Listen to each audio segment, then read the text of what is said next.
Hey, it's Mike with ADS. Real quick, I just got done watching Brandon Herrera's new video on the Darwin Awards. I love that video series he does. It can get a little dicey at times, being a little graphic, but highly entertaining and sometimes very educational with that. And I wanted to talk about one of the clips from his recent video, and we'll go ahead and show it right here.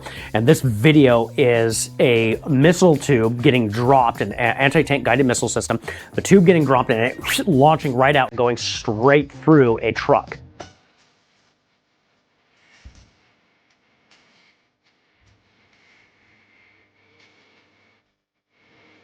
So, I wanted to talk about it real quick, just from an EOD guy's perspective.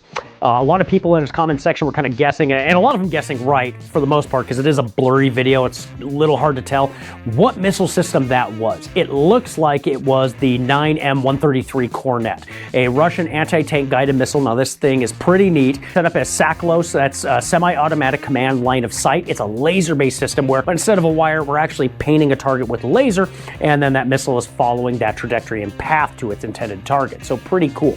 Now, this missile system could have, it has a couple different warheads it can rock with. A thermobaric one, which is more anti-personnel and really good for launching inside of a building or a bunker.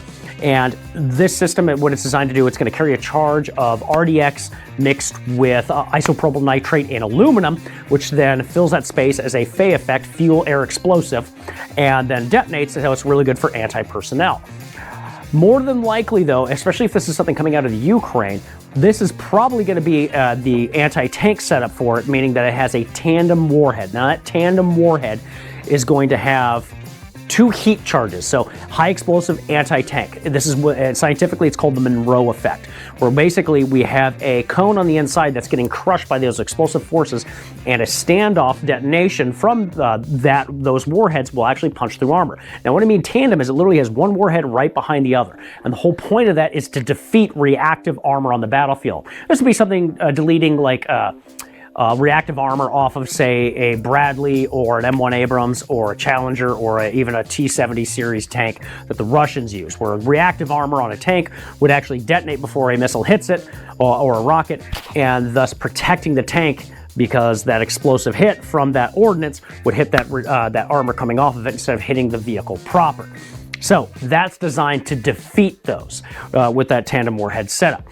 So really cool system. If it is rocking the anti-tank setup with the two heat tandem warheads, you got about roughly 10 pounds or 4.3 kilograms of HMX inside that, a powerful high explosive, right around 100, I'm just kind of doing a rough estimate on blast calculation, 110 feet blast distance from that if you don't have frontal and overhead protection. So get pretty gnarly if you're in that blast distance. The closer you are to that, the more you're going to have a closed casket funeral. You're going to be a bucket of yuck. So past that, though, it isn't designed as anti-personnel, so there's no fragmentation or anything with that. I mean, you still have a little bit of frag, and that's going to push that blast radius out just a little bit further if you don't have frontal and overhead protection. So anyways, I just wanted to talk about it real quick because it's a really cool piece of technology, really cool piece of ordnance. And yeah, if it's not the 9M133 Kornet, and I think it is professionally, based more off of the shape of it from that blurry video as it's coming underneath the vehicle, and also the shape of the tripod and the command system that would actually attach to the, that would guide the missile itself, and how high that tripod sets up. Could be in the 9K111 Fagot, F-A-G-O-T, do what you will with that. But that tripod and mounting system sits a little bit lower to the ground.